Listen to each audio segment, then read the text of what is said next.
Oke, jadi kita balik lagi ya, borong Bitcoin episode ke-34. Mungkin kalian banyak pertanyaan ya di sini. Kenapa harga Bitcoin di 65.000 dan apa sih yang harusnya kita lakukan? Dan kenapa ya? Pentingnya adalah pertanyaannya kenapa harga Bitcoin tuh di 65.000. Jadi ini adalah hasil analisa makro gua pribadi. Nanti kita juga kasih bumbu-bumbu ya, sedikit analisa gua terhadap fenomena geopolitik yang sekarang gue lihat ini lagi panas banget. Dan pertanyaan besarnya apakah ini jadi masih aset yang layak dibeli dan apakah fundamentalnya tetap sama seperti awal kita mulai series ini. Gue selalu bahas ya Bitcoin tuh mempunyai siklus ya. Cuman gue rasa yang kali ini turunnya bukan merely hanya sesimpel karena siklus ya. Gue udah pernah ngalamin siklus di mana 2017, 2018 semua kripto yang gue punya itu kena wipe out habis ya, total habis ya. Jadi gue udah pengalaman lihat 2018 turun, gue udah lihat FTX meledak ya, Terra meledak, yang akhirnya sekarang lawsuit-nya itu ngasih tahu bahwa itu diakibatkan sama trading firm raksasa, namanya Jane Street. Jadi gue udah lihat beberapa cycle ya dan pengaruh korelasi makronya apa terhadap struktur marketnya.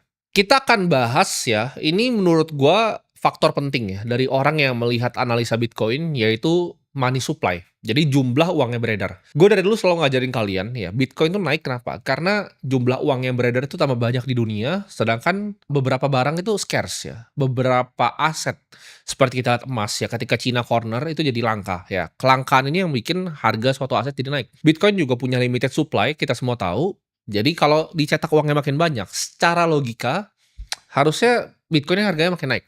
Cuman ada hal paling menarik yang gue lihat di sini ya, di Oktober tepatnya 2025, kalau kita lihat sekarang M2 money supply dunia itu tuh naiknya cepat sekali. Tapi Bitcoin itu seperti patah korelasinya. Selama ini dia selalu ngikutin M2 money supply, ketika Oktober dia patah Bitcoin ke bawah, uangnya dicetak naik. Nah ini kenapa? Banyak orang yang duga ini ada manipulasi harga ya dari beberapa trading firm raksasa ya. Jadi mereka melakukan ibaratnya manipulasi dalam skala yang besar sekali. Dan banyak dari lawsuit terakhirnya Terra ya, ini mengarah ke satu trading firm namanya Jane Street. Yaitu SBF yang bikin FTX itu lulusan dari sana. Dulunya intern di sana. Nah, untuk melihat aset naik ya, nggak cuman kelangkaan, tapi yang kita perhatikan di sini adalah money flow ya.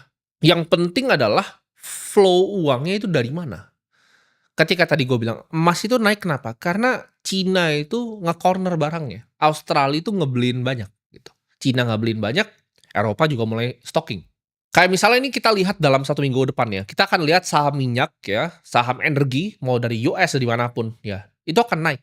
Kenapa? Karena adanya serangan ya dari US dan Israel terhadap Iran. Nah sekarang pertanyaannya flow-nya Bitcoin ini kemana? Kenapa ketika emas naik, Bitcoin itu tidak naik? Flow-nya ini kita lihat secara makro ya, ini jadi uang ini di dunia ini banyak sekali ya, orang banyak yang bilang tidak terbatas. Nah ini dibagi ke beberapa aset kelas ya, yang paling besar kita tahu dari real estate, ya karena itu properti dunia, ada juga surat hutang dunia, ada juga saham global total, dan kripto itu bagian kecil. Nah, dari bagian kecil ini, kenapa flow uang yang tadinya biasanya masuk ke sini ya, yang 2-3 triliun dolar ini masuk ke sini, itu bisa pindah? Jawabannya ada 2 hal yang merusak semua strukturnya.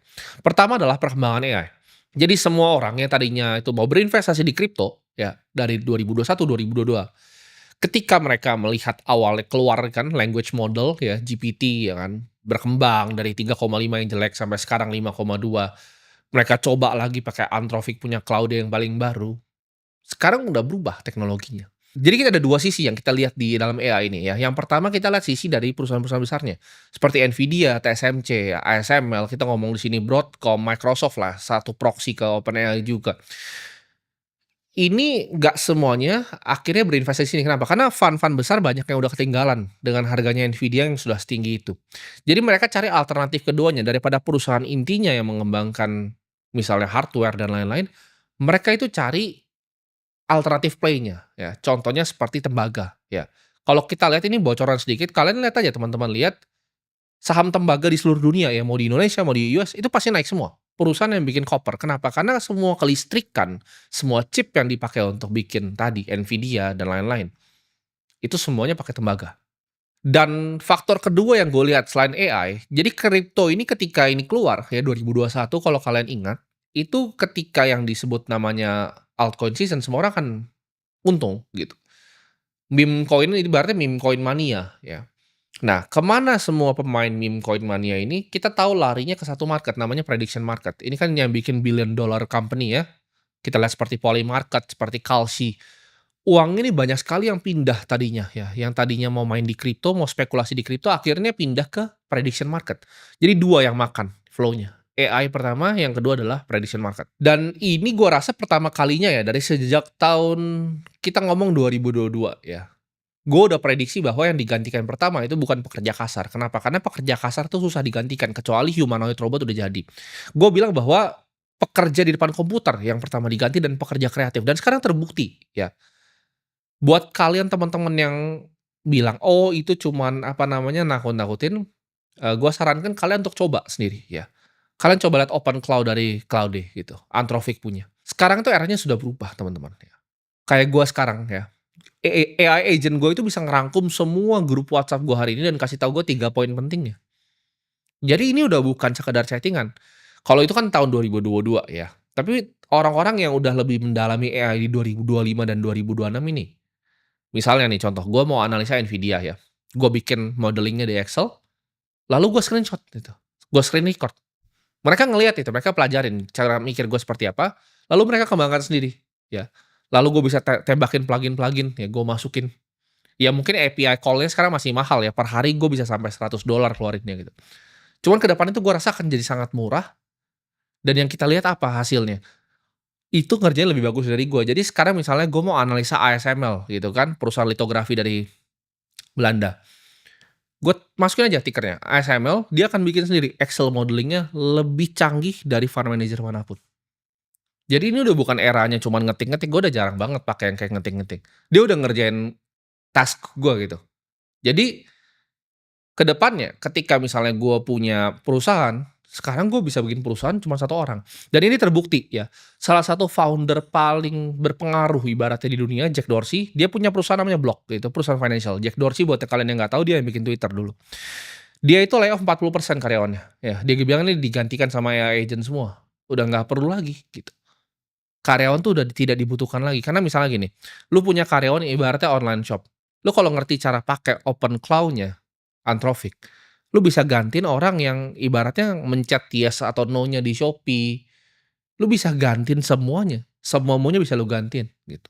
AI itu berkembang lebih cepat dari yang pernah gue bayangkan. Gue bayangkan agentic AI ini akan lahir di 2028 ya, tapi 2026 sepertinya semua orang udah pakai ya, dan banyak teman-teman gue pengusaha yang udah mulai explore juga cara pakainya.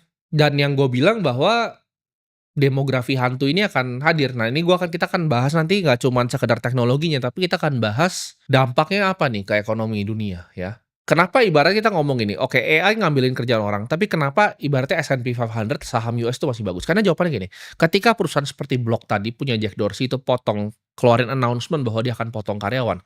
Yang terjadi adalah seperti ini, perusahaan itu kan ada omset ya. Ketika dia punya operatingnya itu berkurang ya, beban karyawan itu berkurang, maka earnings-nya, laba bersihnya akan meningkat. Ketika laba bersihnya meningkat, saham itu kan bisa divaluasi dengan earning per share-nya gitu, berapa earning per share. Ketika EPS-nya dia naik, otomatis analis-analis semua di pasar akan bilang bahwa ini sahamnya bagus. Ketika di-announce ya, 40% layoff, sahamnya justru terbang. Makanya kita kelihat seperti angka-angka yang semu ya. Tapi kenapa menurut gue walaupun pasar sahamnya naik, ini sangat-sangat berbahaya untuk ekonomi global. Ini kan spiralnya luar biasa ya. Bakal ada seperti Great Depression tahun 1930. Ini tesis gue. Kan kalian bilang, oke, makin bagus dong untuk investor, saham semua naik. Tapi problemnya apa? Orang 40% tadi yang kena layoff. Mereka yang kerja di Block itu bukan orang-orang kerja di pabrik. Ya, itu mereka dengan gaji 100 ribuan dolar. Jadi apa yang terjadi ketika 40% dari perusahaan seperti itu kena layoff, dan kedepannya banyak perusahaan-perusahaan yang akan ngikutin. Kita lihat sekarang ya, banyak perusahaan yang terpuruk karena AI. Banyak yang gampang sekali digantikan sama AI. Dengan adanya coding sistem baru ini, orang yang nggak ngerti coding bisa bikin website bagus sekali gitu dalam hitungan menit. Orang nggak perlu lagi misalnya pakai travel agent online gitu. Lu tinggal bikin aja, dia scraping semua data di maskapai, dia bisa cari lu tiket termurah sendiri. Orang ketika yang kerja di depan komputer ya, kita ngomongin kelas menengah, middle class, seperti akuntan ya kan kita ngomong ya. Orang-orang yang tadinya gajinya lumayan, Karena orang-orang kelas menengah ini ketika mereka kena layoff, mereka adalah konsumen terbesar untuk menyumbang PDB sebuah negara. Jadi ketika nanti ya, kita lihat di dunia ini orang-orang middle class ini di layoff besar-besaran, mereka akan melakukan yang namanya stop spending. Ketika mereka stop untuk pengeluaran, ekonomi akan spiral turun. Kita akan lihat ekonomi yang stagnan. Nah, solusinya ini apa seperti kita? Ya kita harus jadi pemilik aset. Aset-aset yang tadi gue bilang, menang di era ini, gitu. Kalau yang belum punya aset bagaimana? Ya waktu kalian tinggal sebentar lagi, kalau kalian jujur tanya gue ya, dulu mungkin gue bisa kasih kalian banyak ide ya untuk bekerja ini, bekerja itu. Cuma setelah gue melihat Anthropic ini perkembangannya seperti apa, gue pakai sendiri, gue pun kaget sendiri gitu kan. Gue coba bahkan gue bikin project-project banyak, project-project iseng gue gitu kan. Gue scraping data dari sini ya kan. Gue rasa nggak lama lagi gitu, bahkan gue pun udah nggak punya kerjaan lagi. Kebanyakan waktu gue yang dulu kan ketika gue bekerja nih, kebanyakan waktu gue itu gue pakai untuk berpikir gitu, ya kan. Seperti Charlie Munger bilang, aktivitas dia duduk di pantat dan berpikir. Nah berpikirnya ini gue digantiin sekarang, gitu. Sama AI agentic yang jauh lebih pintar dari gue, jauh lebih aktif dari gue. Ketika gue kasih dia task, gue tinggal tidur. Oke lo analisa ini ya, gue tidur. Besok pagi gue bangun udah ada morning briefnya, oke kayak ini ya yang terjadi. Oh tadi grup WhatsApp gue apa aja? Oh ini. Gue bahkan kayak mau nongkrong sama temen gue bisa bilang gitu ke dia. Nanti si ini jam segini ya. Dia yang ngechat itu. Udah bener-bener secanggih itu. Kita bahkan lihat banyak sekali perusahaan software di US ya, misalnya perusahaan-perusahaan jasa software, software as a service, SaaS orang ngomongnya, itu hancur lebur gitu. Kenapa? Karena even orang nggak terlalu pintar pun bisa bikin software yang sama sekarang. Ya terserah lu tinggal pakai Codex kayak lu pakai apa, lu bisa bikin hal yang sama. Gue percaya ekonomi itu didesain emang sistemnya sebagai bubble. Kenapa? Karena para penguasa dunia ini butuh untuk ngeriset yang namanya keuangan orang. Ya, jadi ketika harga udah terlalu tinggi, mereka butuh tarik setengah lah buat ngeriset semua dunia. Kenapa? Karena dengan meriset harta di dunia, orang jadi punya insentif untuk bekerja keras. Kalau semua orang itu cuma jadi orang di financial market, karena uang itu kan, gue selalu bilang di awal, uang itu adalah ilusi sebenarnya. Yang paling penting itu apa? Yang paling penting adalah labor-nya orang. Ya. Jadi manusia ini bekerja dengan the division of labor. Ada orang yang pekerjaan jadi A, ada yang jadi B, ada yang jadi C. Yang penting adalah kerja kerasnya manusia, bukan uangnya sendiri gitu. Jadi mereka butuh melakukan sesuatu yang luar biasa untuk meriset sistem ini. Nah, dan gue lihat ini sedang terjadi depan mata kita. Kita kan lihat ya, 1930 Great Depression 100 tahun kalau kita tarik 2030 ya kan. Ini ada kemungkinan besar dan ini gue udah ngomong dari beberapa tahun lalu, mungkin 3 sampai 4 tahun yang lalu gue selalu aktif ngomong ini.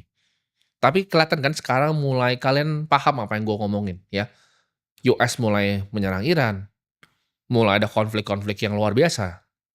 Ini nggak tiba-tiba teman-teman. Kalau kalian ngikutin gue dari lama, kalian tahu ini nggak tiba-tiba. Kalian tahu gue udah warning ini dari jauh-jauh hari, ngasih tahu kalian dari lama. Nah kita kan sekarang bahas ya tentang geopolitik dan apa yang sekarang terjadi. Karena ini semua ada korelasi nanti ke aset yang kita akan bahas. Di era geopolitik seperti ini akan ada dua aset yang menang. Ya satu adalah artificial intelligence sudah pasti. Yaitu kan jadi base layer intelligence. Semua perang ntar udah pakai AI, ya kan? Kemarin kita lihat Pentagon udah bikin deal sama OpenAI. Kemarin di Venezuela tuh dibantu sama Anthropic juga AI-nya. Jadi ini sekarang sudah berubah dunia, ya. AI satu dan dua, orang akan cari uang yang di-backing sama energi yaitu Bitcoin.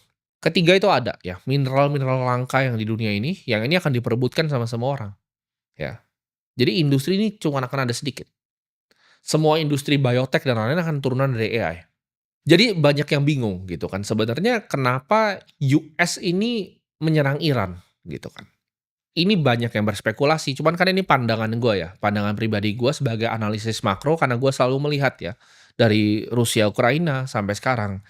Ketika Iran ini diserang sama US, Iran kan dulu selalu mikir bahwa dia selalu pakai proxy, ya kan, dia selalu pakai proxy seperti Hezbollah dan lain-lain dia perang. Tiba-tiba kita lihat beritanya, ini kemarin sebelum hari ini gue syuting, US itu serang gitu kan. Yang terjadi adalah supreme leader-nya meninggal ya, Khamenei. Dan kita lihat di sini fenomena yang sangat menarik. Menurut gue bahkan ini justru berbahaya ya untuk US dan teman-temannya. Kenapa? Karena ketika supreme leader-nya itu tidak ada, meninggal, Iran ini akan digantikan oleh pemimpin-pemimpin yang mereka nggak bisa mapping sebelumnya. Ya. Jadi ketika dipotong satu akan keluar satu. keluar satu, keluar satu. Ini menciptakan dalam strategi perang seperti fog of war ya. Jadi kabut.